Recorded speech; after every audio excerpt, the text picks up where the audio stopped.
chapter 6, but within chapter 6 we're in chapter 4. Subchapter. Yeah. Here, I have one of these for you. Yeah. Here we go. Anyone else need one? You want one? I got my glasses back. I have eyes back. There you go. So, Os Daled there.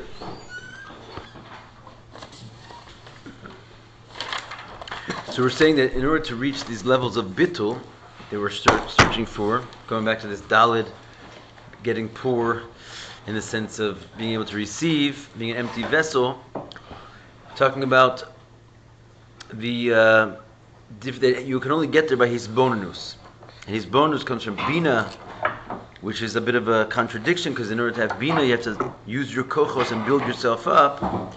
So you're never going to be able to be truly bitul while you're busy using your faculty of bina, because as he says, bina makes like a rosh, and he's palus, it makes you excited inside. So you can never really be in a state of not being there when you're using your bina. However, it's a necessary first step, we said. But in order to really be united with Hashem, and we use the analogy of Avram Avinu with his wife, that it says Bas Avihi v'lo Bas Imi, that she's a daughter of my father, and not the daughter of my mother. Father being Chochma, mother being Bina. So for Avram Tehili Lisha, and she was for her, she was a wife to me. In other words, to get that true unification, it has to be Bas Avi and not Bas Imi. A Chochma type of bitul, not a Bina type of bitul. Chochma type of experience. So, okay. And what's the end? Okay, so that's basically what we said yesterday. So we'll go down to the bottom paragraph here on page Resh Yud Tes. Yuvan Gam Mibir Tzemach Tzedek B'Ora Torah Parshas Masai. So basically, he says we'll also explain from a Maimer of the Tzemach Tzedek. Sheyesh Chacham Shebiyachal to Lashpia Davar Seichel Gam B'Talmid Katan. That you have a type of wise person that has the ability to give over his wisdom also to a small student, a young student, or inexperienced student. Yesh Chacham Shegadol Yoser B'Havana V'Asaga. And then you have a greater Chacham, or he's greater in his Havana and Asaga. He grasps the concept himself. V'Afa B'Chein En Yochol Lashpia L'Amshich HaSeichel B'Ofen Shel HaSvara Shiavo B'Klita Etzel Talmid Klal. And nevertheless, Einu Yachol Lashpia L'Amshich is not able to give over and to draw down the Seichel B'Ofen Shel HaSvara in such a way that he can explain it with a svara and with a logic, Shiavo B'Klita, that it can come and be really contained and received Etzel Talmid B'Chlal, by any student. In other words, so this is like the basic idea that even though you have a great mind, he might not be able to give himself over to anybody. Where you can have a mind who's able to explain himself to a student much younger than him. So this bigger Chacham, he can't explain it to any Talmud, let alone someone whose intellect is not in scale with his. So how does that work? Tam Hadavar, the reason is Ki bichdei lashpia tzrich sheyeh bechalto letzamtzem es sichlo kefi shehu la'atzmo. Basically, in order to give over, it has to be within your ability letzamtzem es sichlo, to contract your intellect kefi shehu la'atzmo, as it is to itself. In other words, all these yachol lashpia seichel sheyeh be'erech hatalmid. So you have to. What does it mean kefi shehu la'atzmo? You have to be able to take the information and contract it to the size of the student that's going to be hearing it, basically. And only by doing this, so in other words, your real ability to give over is really your ability to contract, to not be in a state of expansion, but to be in a state of contraction. And all days through this, by doing this, you can give over a type of seichel so that it can be on par with the student's abilities. So be'erech la'talmud. And as much as you'll be able to contract your ideas, and the more that you'll contract your mind in a more whole way, Yechol lashpia filo talmud katan biyos. You can give over then even to the simplest talmud. You have to be able to take your idea and find like the essential point of the matter, take away all the fluff and all the extensions and all the details basically, and bring it out into the most contracted point that you have, and then you can send it down the pipe and bring it out to different states of intellect lower than yours. She'einu ba'archo klal. The more you'll be able to do that, the more you'll be able to send it even into a state, someone whose intellect is not bichlal on a comparison of yours, like a little child. You can even explain deep concepts to a little child who doesn't even have a full mind, so long as you can contract your idea to the deepest level. It's basically like if you think about almost like a tree. You take a seed. It has to take the entire information of the tree. If you put a tree in the ground, it's going to rot. It's not going to do anything. But if you take somehow like the entire DNA or whatever, the information inside the tree, and you bring it into like a tiny point, so then from that point it can grow a whole other tree. Like you have to basically remove all the extensions, all the expansion, all the fluff, and just get like the essential nakuda of it down. And then it can be transferred. You can't transfer the information in an expanded state. You can only transfer it in its sort of nakuda state. So too, a great chacham is only great in his hashpah. He can understand himself, but in order to exit it and give it over to someone else, it has to come down into its point. He says, "V'kamayim apanim lapanim," just like water reflects a face. Sha'al derech zeh tzrich lios gam ba'talmid. So it's not enough just that the student will go through this the teacher will go through this contraction process in himself, but like water reflects a face, also in the student, there needs to be inyan atzimtzum. The student himself has to sort of contract himself. The bitul has to have a bitul. Ad the tachlis hashleimus, also him to the ultimate level of wholeness. Va'az yechol lios gam kabbalas hashpa min harav b'tachlis hashleimus, and only then can you receive the information in the tachlis hashleimus. So there has to be basically a two-way street, a contraction on both the side of the teacher and the student. We already discussed what the contraction of the student looks like, basically. That he has to remove all of his own intellect and bina while he's in the midst of having this hashpah. That's a tremendous tzimtzum. Like it says, the Talmud Chacham, his lips have to be like dripping with sort of bitterness and intensity in its concentration of listening to the Rav. So does that mean that the student should just, in other words, it's like these cliff notes that were summaries of books. Right. You can't just take in the point. Don't you need to get to the point, but don't you need to do the work of the understanding around it? I mean, like take the cliff notes. In other words, what's the purpose of cliff notes? Not the way they're actually used, but the actual purpose they're maybe made for is like you have this massive work, right. War and Peace, and like what am I supposed to do with this thing? Right. So it shows you like what the skeleton of it is. Once you know what the skeleton of it is, you can read it, and all the details now are connected to the whole. They make sense. So let's say, for example, in that mashal, what is the cliff notes is like the Rav contracting himself in order to give all this information over to a 10th grader.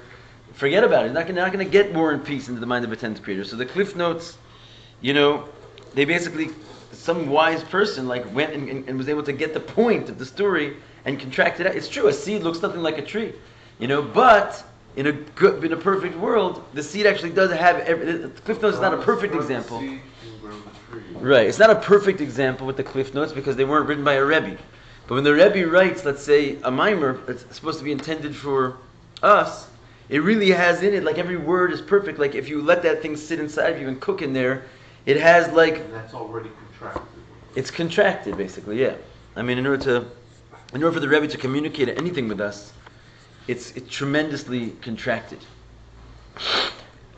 Now the point is, then you have to also sort of contract yourself. If while you're busy listening to it, your expanded version of yourself is sort of like working, which means you're thinking and you're using your own ideas. It's not even that contracted part of the Rebbe is not going to get into you. So you have to bittul yourself while he's bittling. It's a two-way bittul, basically. And it's like what we said yesterday a little bit. Yisrael was mentioning that there's the idea of there's two different levels of bitul, from below to above and above to below. That's what he's mentioning right now. That there's a huge bitul involved in giving hashpah. That you have to put yourself on the side and like not think about the concept the way that you would normally think about it on your own. That's probably a greater bitul. It takes tremendous concentration on the side of the teacher and patience and like love for the work in order to like basically, he could be sitting there just like turning page after page and living in the sea of mafarshim, but he's sitting there listening to, so that's also a humongous tzimtzum. But even with all that, it won't work, he's saying, unless the student is willing to make that tzimtzum on his own part and just like totally focus and put himself out of the way and listen. So that in order for the magic to happen, there has to be a lot of work on both sides, basically.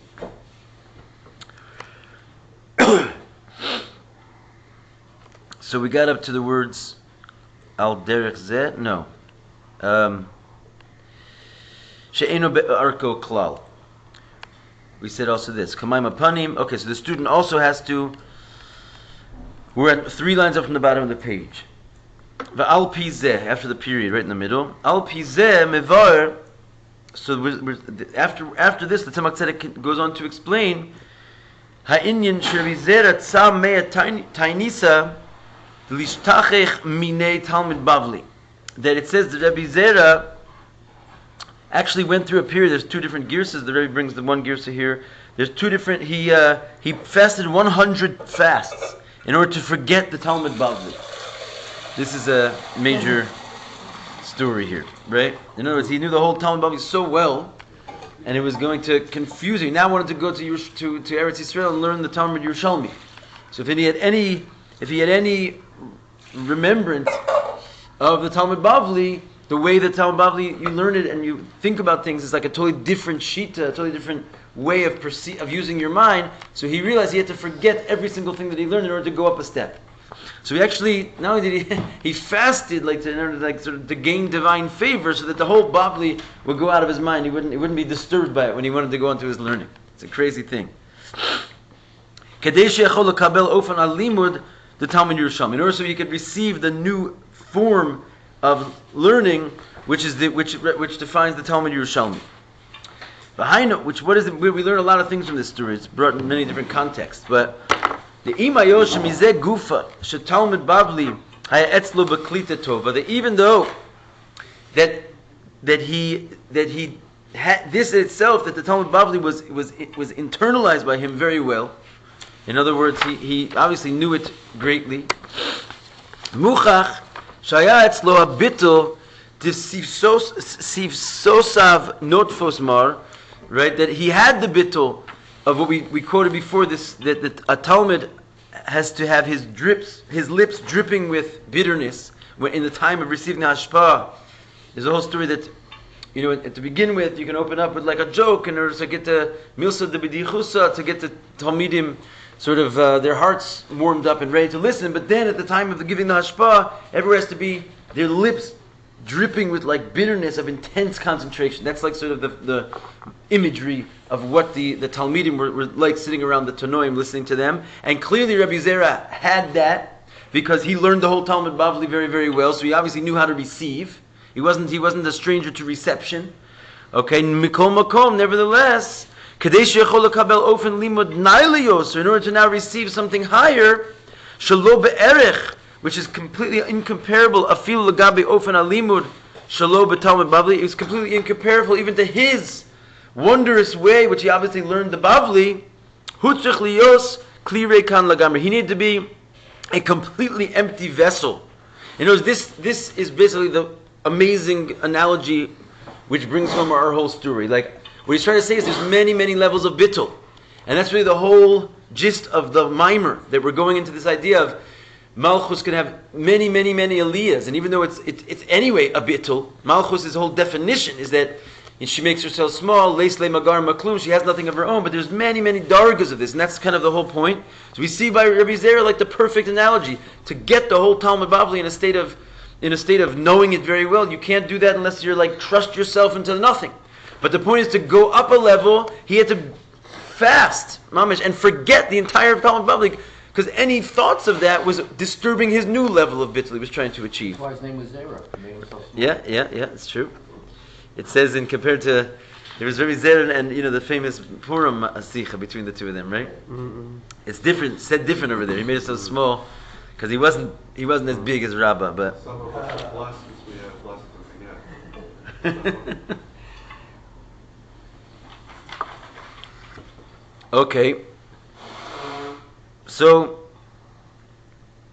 yeah, the point is that he was going for a higher level of bitul. He had to be completely emptied, even from the awesome darga that he had. So any sense of self, even if it's like a self of kedusha and mamish, it's not going to work if you want to go to a sense of higher kedusha.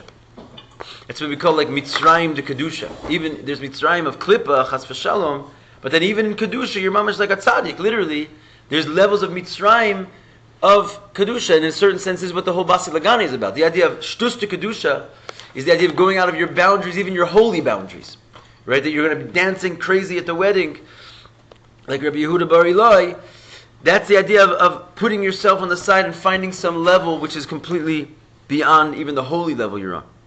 V'lechein afilu imasha einu chlirei kan hu biglal shenishar etzlo chezo b'talmud bavli. So he says that therefore, even though that he's not a completely empty vessel, it's only because he still has this image of the Talmud Bavli, and that's not such a bad thing. Basically, the union of chezo means like the image. It's like a reference to something else, where he's saying that a person who wants to, basically a person who wants to go up level after level in the world to come, why does he have to experience Gehenna and so forth, God forbid? Because Kafa Kela is like this experience of like flying back and forth like a slingshot and the whole idea is that it's a purging of any vision of this world. That's what we say, Chezo Bahai Alma. In other words, any vision of this world is going to disturb you from going to a higher world. So the whole idea, there's something called the Nahar Dinur, which is talked about in Sfarim, which is the river of fire. And it says in order for an entity, a being, a soul, to go from one world to the other, they have to first toivel in the Nahar Dinur, in the river of fire. Just like we have a river, what purifies us is water, what purifies them is fire. And it's apparently like a painful experience, but they go through it because it purges them of any vision of the previous world they were in. So that's the idea, basically, no matter, you can't be looking in two directions at once. That's why our heads have this thing. You can only look, there's the idea we have a back, right? Like there's a whole world behind us, which the Hashem made it in such a way that we don't see what's going on back there. It's a very intentional thing because the worlds are set up in such a way that there's panim v'achor, there's front and back. And if you want to basically have a look behind you, you have to turn your whole self over there, which means you no longer see what was on the other side. Because you can't have it both ways. You can't be like sort of looking in two directions. And this is the Indian that you must completely forget. So long as you still have a vision or an eye towards one side, it's going to preclude you from having an eye towards the other side. There's no two ways about it. So if you want to go, mamash, to a new world, you have to completely forget everything that connects you to this world. I actually had a crazy story regarding that. I'm just not to digress, but everyone heard about this, my story with my uncle with the Rabbi, whatever. It's its own story. But when he passed away, his wife, who was not bichlal religious, she couldn't handle it. She was just completely crushed by the whole thing. He died young, and basically she went to a psychic, like someone who raises the dead. Basically, whatever, just like a nice Jewish girl. And she goes to this place, and it worked basically. And she was sitting with this guy, and her husband was talking to her all of a sudden. And she was saying things that only he would know. It was totally magic, you know what I mean? And this was going on, and she sort of got addicted to it a little bit because she wanted to be with her husband, and they were joking with each other. It was a crazy story. So all of a sudden, what's that? Wow. Insane. So all of a sudden, the shliach, who was here, actually, Rabbi Lipschitz, who ran for you guys, he's if you heard of him, he's a story maven. Well, he's the man, basically. He's like a mystical wonder. Mm-hmm. So he heard about this, basically. He heard this was going on. And he was the one that basically brought my father to see the Rabbi in conjunction with his brother. He took it personally, basically. And he drove down all the way to her house. He was in a different state. He like drove to Florida, burst through the door to my aunt, and he basically like put her in a corner. He's like, you have no right to do this.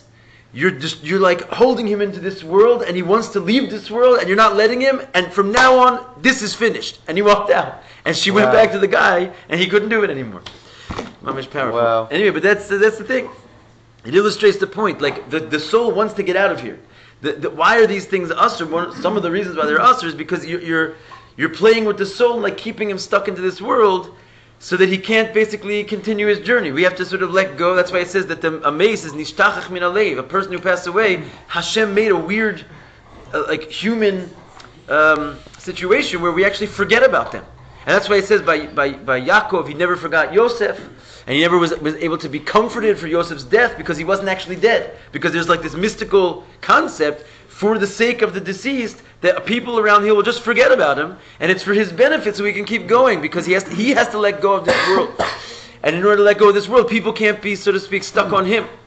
So it's a very, very interesting thing. But here we see the same thing, exactly the same thing by Rabbi Zera. He needed to completely forget about the current world so we could go to the higher world. All right, sorry about that interlude there. Interesting story, though. Anyway, so Miko Mako. Okay, we said that. So where are we holding here? So therefore, in order to even though it was only not empty because he was holding onto the chezo of the Talmud Bavli, he had the vision of the Bavli. It wasn't good. He still was not an empty vessel. He was not a fit student to start learning something brand new. Ubemela chasir gam shleimos hadrusha lekabel Talmud Yerushalmi. He was lacking the wholeness that was required to receive this new level called the Talmud Yerushalmi. So this is higher and higher levels of bitul. V'hinei kashem shadvarim amurim bashbas harav hachacham letalmud she'enu be'arko klal. So we're saying just like these matters refer to the influence of the Rav, who's a chacham, who wants to give over to a Talmud who is not on his level at all. We're talking about something which is like be'ein aruch, right? Because if there's erech between them, what does it mean erech? Comparison. There's a comparable level, then the tzimtzum on either of their parts does not have to be as great, right? If the Rav is trying to give over his information to someone who's more or less on his level, he doesn't have to go through such a tremendous contraction and bring out like the nakuda, and it's not necessary. He can more or less still be himself and just give over a little bit. Same with the student. If the student's trying to receive something which is more or less on his level, he doesn't need that level of concentration. You know, you can be busy, like they say the Rabbi, when he was sitting in his math classes, you know, in college, he was sitting there with a Talmud in front of him, like totally reading, and he could hear everything they were saying, and he didn't have to even stop what he was doing, you know, because if it's something you're trying to receive is not be'ein aruch, completely incomparable, that you need less and less bitul. So we're talking about a Talmud who's be'ein aruch, like a Rebbe and a student. That's when this unbelievable bitul is required. Or Rabbi Zera is going to go into the realm of the Yerushalmi. But the same is true, he says, Kain hu gam beklalos hashpa ba'olam. The same is true, certainly, and how much more so infinitely, to Hashem giving shefa into the world. In other words, like the Rav and the Talmud is like God in the world. How much more incomparable can you get? Giving the shefa into the world, kafi shehi lo ba'ofen shel medida b'hagbala, ela ba'ofen shel amayla medida b'hagbala. So let's read that line again. It's important. Here's what we're shooting for right now. I'm going to read the whole line again. Hine kashem shadvarim amurim. Just like the matter has been said by Hashpas Rav HaChacham, when it comes to giving over the great wise Rav to the Talmud she'eno be'arko klal, to a student who's not on his level at all. Kain hu gam beklalos hashpas ba'olam. So too it is with the general influence into the world. But what kind of influence into the world? The influence kafishi lo ba'ofen shel medida v'hagbala, and God influencing the world not in a way where He's contracting Himself and giving over limited revelations. In other words, a measured and a finite aspect of divinity into the world. That doesn't require so much contraction on Hashem's part, because He's giving over something which is basically already relevant to the world. What if Hashem wants to give infinity into the world? His Or Ein Sof, right? So that is already trying to put something totally incomparable into a vessel which seemingly cannot conceive it. So we're saying, Baruch Hashem, Hashem created the device which makes this possible. There's this thing called bitul, both on the side of the mashpia and the side of the makabel, and it can make it so you can put basically anything into anything else, so long as each of the entities will sort of get out of their own way and contract themselves into the point. But how difficult and how much bitul do you need when you're trying to receive the Orein Sof into a nivra which is finite and measured? So it's kind of an exciting process to think that that can even be done. But it requires the bitul. So the more bitul you are, the more access you have to the Orein Sof. Simple as that. Hashem already did, so to speak, on his part, because he made himself into Torah and mitzvahs. So he put his infinite light into something finite. He did the bitul. So if you want to receive it into you, so that's what we were saying before. What happened before they received the Torah? They had to have rosh chodesh, which is Baruch Hashem today. It's a very hashkacha pratis. Rosh chodesh is the symbol of the bituling of the moon, which was a necessary prerequisite in order to getting the Torah and the mitzvahs. So too, Hashem contracted himself into his part. We have to do our rosh chodesh piece and make ourselves into a nothing, so we can actually receive the Torah. Shebeklalus. Hu inyan yud gimel midos harachmim. So when it comes to Hashem being this chacham who's going to contract himself, what is the finite pathways with Hashem used to contract himself? These are the 13 attributes of mercy. Basically, that's in a certain sense, that's like the 13 is also, you can also see it as the 3 levels of the Keser and the 10 spheros. So the 13 attributes of mercy is basically everything we know, like the whole Seder Ishtalshalus, the fact that Hashem contracted himself into some finite parts. We call that the 13 attributes of mercy. In his mercy, he made himself have finite description.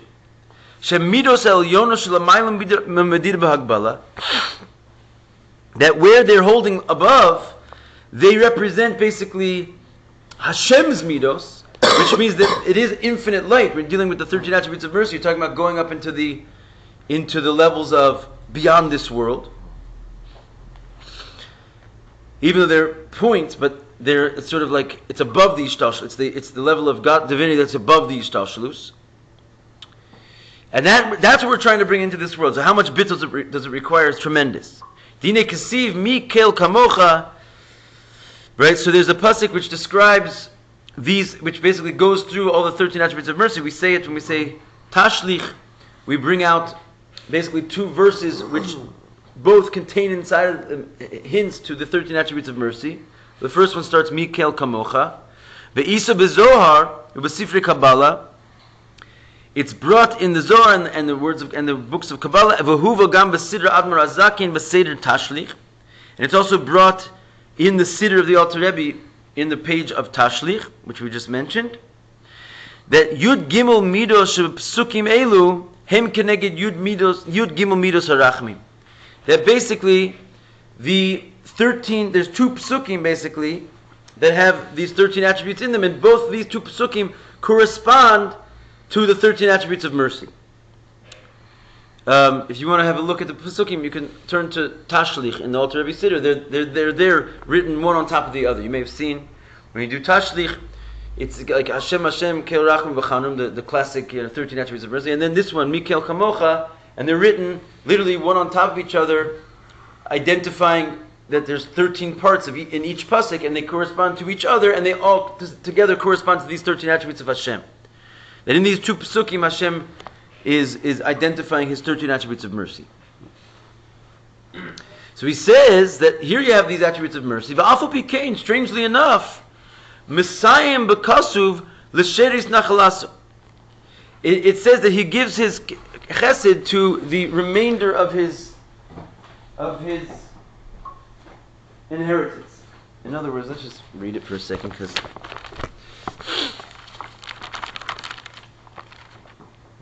let's see if we can find Tashlich in here real quick. It's a little bit of a needle in a haystack. David, you could probably find it in 6 seconds, huh? This is your thing. Yeah.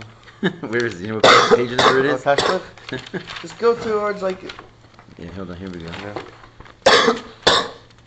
Okay, I got it a little far. Okay, yeah.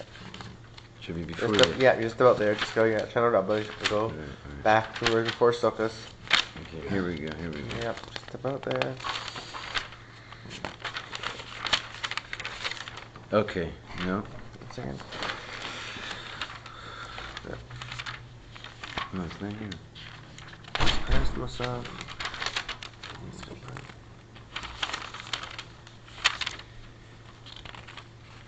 No, you see, it's already, Here. yeah, it's a needle in a haystack. Yeah. Look at the Haftarah for Shabbos Shuvah. It's right there. It's in the- You want to grab that? An old sitter there. I think what is the new sitter? Yeah. That explains it. I think they took it out of the new sitter. They took it out completely? No. Took it out? I believe so. If I'm not mistaken. Oh, it's probably right because they probably put it just in the machzorim. Yeah. All right, we have a machzor over there. Probably has it still. So this Pesach could have Pesach? Let me know if you find it. I just want to read the text this week. And not to shoot me in the dark here. It would be in my sitter actually. For sure. Here it is. You got it? Here's Shabbos Shuvah. We do. Yeah? What's It's in? in, say, remember, there's It's in Shabbos Shuvah, so the Haftarah should be right at the end here. So, yeah, for sure. Maybe Chabad has a different. Maybe Chabad has a different Chumash. No, sometimes they have different. Here it is, right here. Okay, so we're talking about. Yeah, but this one here is, anyways, this has both Haftarahs in there. Has what? Yeah. That's it. No, Alright, so basically. the Sephardi Haftarah as opposed to the Ashkenaz Haftarah, although this is So basically, just alright. It's not a big deal. I just wanted to see it. I apologize for the delay, but he says basically, Mikel kamocha nose avim ba'over al pesha. This is like the classic Hashem is a forgiving God. Who is like you, who bears our sin and overlooks wanton sin? And then he said, this is the whole point. The sheiris nachalaso, right? To the remainder of his heritage, right? Sheiris nachalaso. That's the point that the Rabbi is going on right here. Let's leave that open for a second.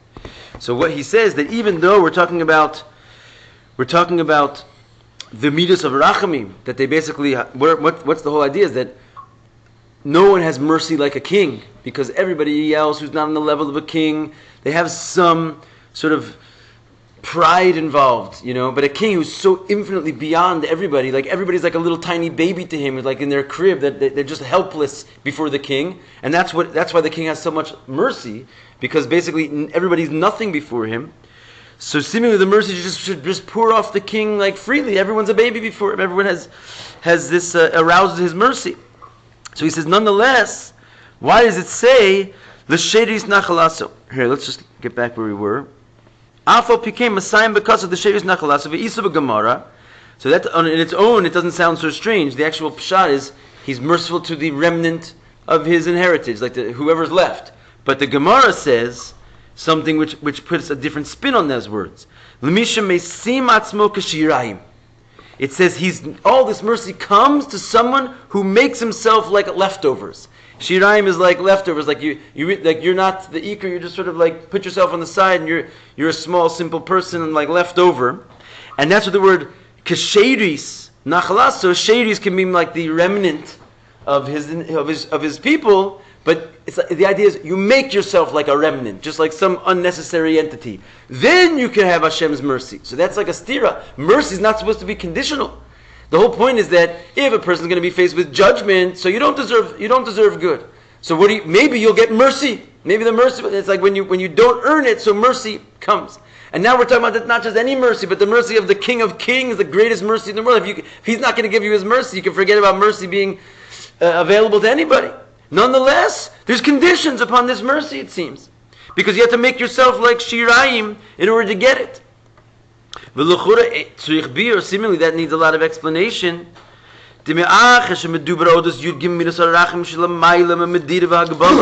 Because since we're talking about the 13 attributes of mercy, which are completely beyond limitation, measure, mishpat, judgment, hishtalshalus, why are you putting limitations on it? That infinite mercy, but only to you, right? It doesn't really jive. You're only going to get it if it's to someone who makes himself like a leftover. Umevar b'zeh, thanks Baruch for the reference there. Umevar b'zeh Admor Marash. So the Rebbe Marash explains this. Ubehekdim, and of course first with a preface, shebechlalus ha'ashpa shenikres b'shem chesed. Right? He talks about, before he explains our point, he explains the general concept of what's called hashpa. And all hashpa is called by the name chesed. Right? Giving something is synonymous with chesed. But he says, Hine is chesed v'is chesed. As it's known, there's two levels of chesed. And it says that by all the spheres, is ratzon v'is ratzon, is everything v'is everything else. In other words, there's two dimensions of all the spheros. Sheyesh b'zeh beis ofani. There's two manners of it. Chesed Rabba v'chesed Zuta. What we call the big chesed and the little chesed. Ubezeh mevar ma shemekubal im harishonim kar l'mida rishona b'shem gadoola. And here he starts to explain how the original Kabbalists decided to call the first midah of Hashem by the name gadoola. L'cha Hashem ha-gadoola v'ha-givore v'ha-tiferes v'ha-netzach v'ha-hod. Right? Those the David HaMelech named the spheros there, and the first one, strangely, all the other ones are names that we know. Gevura, Tiferes, Netzach, Hod, right? He doesn't say Yesod, but Hamlucha. And the first one is called Gadoola, not Chesed. And so from here, I guess, the Mekubalim Arishonim, the original Kabbalists, they decided to call the first Sphira not by the name Chesed, but rather by the name Gadoola, big. Varizal, whereas the Ari, he called it by the name Chesed. He said, no, I'm not going for Gadoola. It's called Chesed. And what's the idea behind this? The Fisha Mukubalim Rishonim Dibru Be'inyan Hamidos de Tohu. Right? So it's kind of like a known thing that there's this concept that the Ari came after the Ramak, and he was a student of the Ramak. But nonetheless, many have tried to put the two visions of Kabbalah they had together, and there seems to be like sort of insurpassable contradictions between them. And from here, people started saying, there's the Shita of the Ramak, and there's the Shita of the Ari, and they're like two different styles of Kabbalah.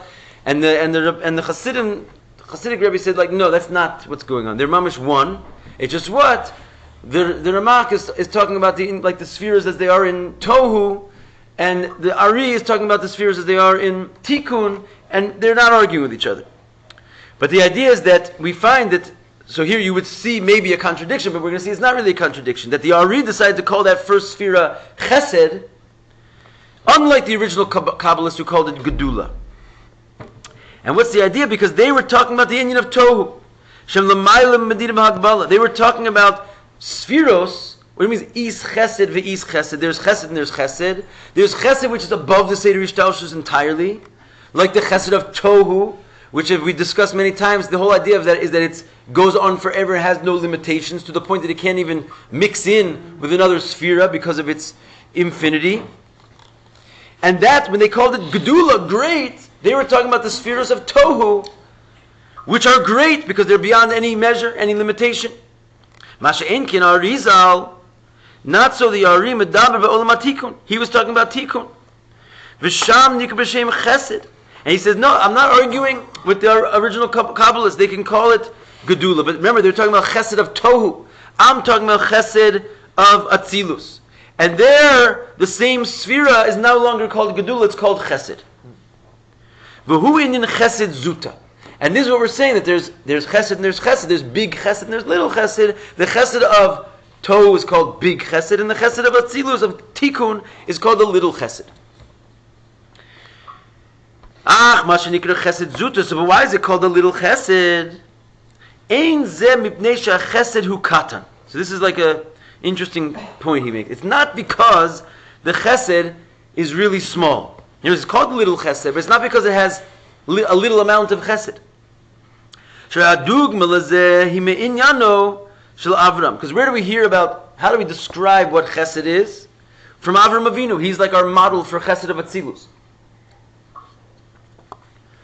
Right, it said that the spirit of Chesed, the midah of Chesed of Hashem, there's a midrash that says he came to Avram Avinu and said, like, basically, you got to stop what you're doing because you're taking over my job. There's no more need for me to act because you're doing all the chesed, like, for the world that it can take. So we learned that Avram took over the place of chesed of Atzilus, and he was anything but little chesed. Right? Kedei b'sefer Rabbi here, it says, Avram minas chesed miyom ayos Avram ba'olam omrim mishamish bimkomi. In the ancient Sefer Rabbi here, it says the midah of chesed speaks out from the day that Avram Avinu came into the world, he is standing and serving in my place. Ve'isa b'sefer Orchos Tzadikim, it says in the Sefer Orchos Tzadikim, the path of Tzadikim, she'Avram ha'nediv b'mamono b'gufo v'nafsho. That Avram's thing was he was just a giver when it came to his money, his goof, his body, and his soul. Just everything he was just giving himself away at every stage. And not only did he give himself away, he gave himself away in a state of total mesiras nefesh beyond measure. In a manner which is above measure and limitation. As it's known from all the stories that we have of him. So how could it be then such a chesed, like the model of chesed is called small chesed? And the idea, when we say small chesed, we're not defining the power of the chesed. We're saying that the hashpa of the chesed, the sort of opening, the lid of the chesed, comes out because of a person's smallness. When we say it's called chesed zuta, small chesed, we're not just describing the intensity of the flow. We're describing the manner in which it comes out. That the way to get to this chesed is to make yourself small. The smaller you make yourself, the more chesed comes out. So that's what it means. It was called, Avram was called chesed zuta. Because basically, how did he get all this chesed to come out of him? By making himself tiny, tiny, tiny, tiny, tiny. And therefore he opened up the channel from above. As Avram self-described, I am but dust and ashes. Basically, he made himself nothing. Because he made himself kshirayim, like we said before, he put himself like leftovers, like he was like had no use for him in the world. That's how he saw himself.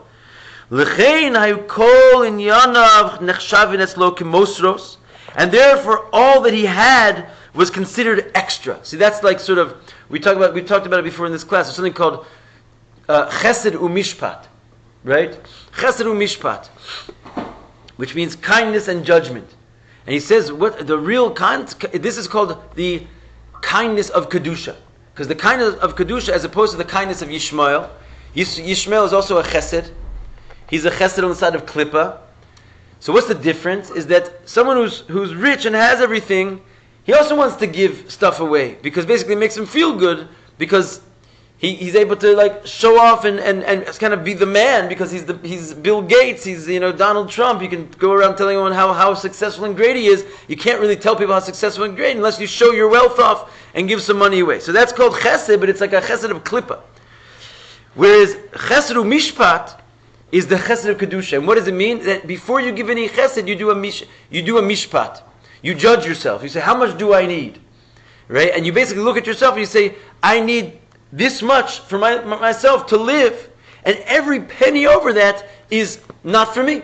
That's what it means to make yourself like shiraim, to put yourself on the side. It's a very, very high state to actually be like this, right? That you literally take nothing other than your bare survival for you and your family. And every other shekel that comes in is extra. It doesn't belong to you. So that's called chesed zuta. It's called small kindness, even though it's unbelievable kindness, because it comes by making yourself small. The smaller you are, the more you have. So Avram was dust and ashes. He had nothing.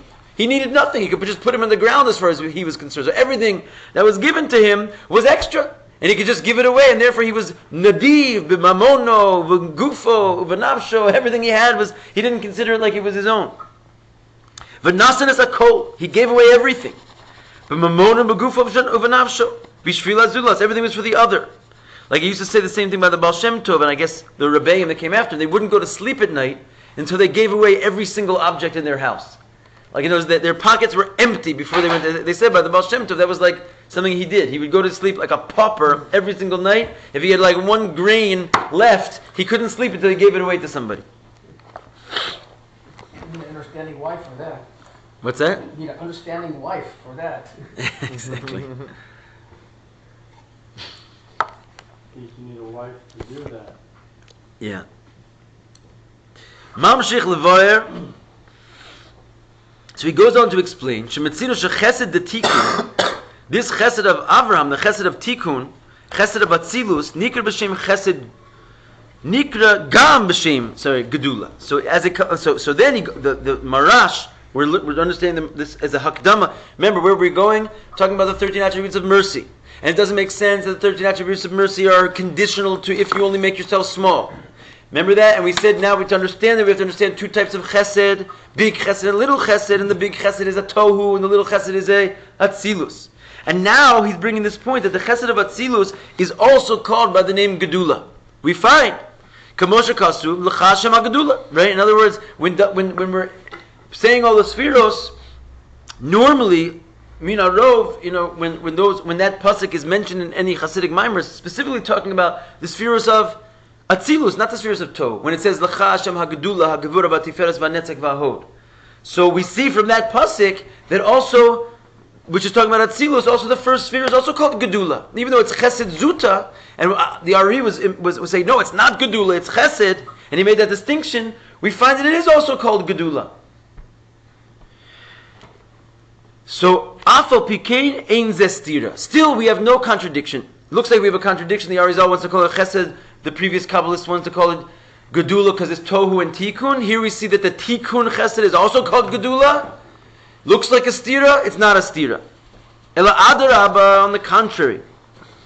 Ki dafka Chesed Atzilus shenikra Chesed Zuta hu hakli legiloi b'chines hagadula shelamaylam b'din b'hagbala. So this is an important line. He says, on the contrary, specifically the Chesed of Atzilus, which is a Chesed Zuta, which is a Chesed born out of bitul. Right? It's called Chesed Zuta because it gets its Chesed from making itself tiny, which is the definition of all the spheres of Atzilus. They were like, it contracted themselves and they behaved themselves. Therefore, it's a Kli to the Giloi. It alone is a vessel to the revelation of the Gadoola, which is above all limitations. And so what we're saying is that what's the difference between Gadoola and Chesed? The Gadoola is Gadoola. It's great, it's infinite, it's tohu, but you know what the problem with it is? Nobody can ever see it, except if you happen to be a dweller of the world of tohu. Because there's no kli for such a thing, because it's so big that nothing can hold it. One thing can hold it, and that thing is called Chesed Zuta. It's called the little Chesed. It's not called the little Chesed because it's littler, it's the same power of the Gadoola of tohu, but it's the kli for that power because it knows how to make itself small. So basically, there's no contradiction. They're both called Gadoola. And yet there are results pushing, no. In Atzilus it's called Chesed, and it's called the small Chesed. Because he's saying the only way to actually reveal the Gadoola of Tohu is to make yourself into a tiny, tiny nothing. And then, that's called Chesed Zuta. And then the Gadoola of Tohu can actually flow through you. So it's your access point. Making yourself, and that's what we're saying. To make yourself small is your access point to things which are totally, totally beyond you. It's the only way. Which means in order to receive this higher chesed, which comes out because of Hashem's total awesomeness and exaltedness. In other words, chesed of tohu, which is a true reflection of like the unbridled, infinite chesed of Hashem. In order to have access to that, in order to receive that, in reality, everything is totally nullified out of existence before it. How are you going to stand on your feet and receive such a thing? It's going to knock you out of the water and blow you to smithereens if you're going to stand in front of Gadoola of Tohu. So the only way to get to it is when you make yourself small. Yeah, it's going to blow you out of the water, so you better get out of the way. If you can make yourself into nothing, you can mamish see it. And it can flow through you, and it can be in your veins, and you can be like an infinite being, an Avraham, a Chesed Zuta, and receive this level of God. Shemaktinu mashpilas atzma, that you make yourself smaller and you lower yourself. Ad she'enu nechshav leklum, you make yourself, you're nothing. You have the realization that you are mamish Nothing. You're like a leftovers in this world. This world has no need for you. Everything that you have, not a depression, God forbid, type of thing, but just like there's nothing for I need here. So everything that you are is for the other. And the same thing is true regarding all this that we said about Rosh Chodesh and the moon. In order to receive the divine light, basically it's only if you're not blocking it. So if you make yourself small because you don't need to be here for you need to be here for Hashem, so then all this infinite light of Hashem has a place to exit through you. You become a godly being. And your automatic next step would be to give over to the other guy. It's probably very much why our whole Hasidic philosophy leads to the idea of giving over all the time. If you know Aleph, teach Aleph. Go out in the street and tell some guy you never met that he's Jewish and you should put on tefillin. Like, the whole thing is hafatzas hamayanos chutzah. It's not just learning the mayanos, it's spreading the mayanos, because that's the symbol of bitul. If you're giving over, it means you're not there for yourself. So we're all supposed to be teachers, basically. Every single Jew is a teacher, because it's the only way you get out of the way of yourself. Mitzad tam zeh gufa, and from this very reason, b'mida keneged mida, because Hashem works in such a way where it's measure for measure, He does what we do back. Hu kli lekabel hashpas b'chines chesed elyon. Right? Because you make yourself small, you become measure for measure a vessel to receive the true chesed elyon, the chesed of tohu, which is an ein bli gavul. And that's basically what we're getting to here. We're trying to figure out how to get infinity to come out of a finite person, and not just in a theoretical sort of armchair sense like philosophy. We're trying to get people to be able to do infinite things. What's that? Sounds like that. Right, because it sounds like something that's impossible to achieve. But the idea is that what if you could just keep on drawing forever, and your drawings reach the moon, and they reach Pluto, and they reach, generations before ours and after ours. That's already realistic. In other words, not it doesn't seem realistic, but it's a on the ground presentation of something infinite coming out of a finite person. And that's what he's like basically trying to say. Like, did you know, by the way, that we have access to the Ein Sof? It's just that if you want that access, there's a sort of way to do it, and it's make yourself small. And all of a sudden, from a finite place can come out infinite things. It doesn't have to stop. And there is a way to fuse the infinite with the finite, but this is the way. And that's when it says, Mikel Kamocha. That's when we talk about who is like you, O God, forgiver of sin, but only l'sheiris nachalaso, to those who are the remnant of His inheritance, i.e. that make themselves like leftovers. This awesome level of hashpa, which is above all limitation, is dafka l'misha mesim atzmo kashirayim. It only comes to someone who gets himself out of the way. And again, it's Torah and mitzvahs, but it's also discipline. In other words, getting yourself out of the way is I'm going to actually sit here and draw for 24 hours. Right? Because in other words, that's making yourself small. Like, I don't have to do anything but what I'm here to do, my tafkid in life, if that's your tafkid. And similar to what we said earlier, and was explained in Torah Or regarding the Perush of Hayom Hazeh. We're talking about the full moon. Hayom Hazeh, Zeh was Chokhmah. Hayom means the revelation of Chokhmah. And why is Rosh Chodesh called the revelation of Chokhmah? Because it makes itself a tiny point. It's all the same idea. Sha'av, the love, which is the union of Chesed, is b'bechinas bitul. It comes out when you're in a state of bitul. When the moon makes itself small, that's when it's able to start shining the light of the sun. Okay, shkoyach. We do some. We'll get more pages tomorrow, right? Yeah, I have them here. Try to do the phone.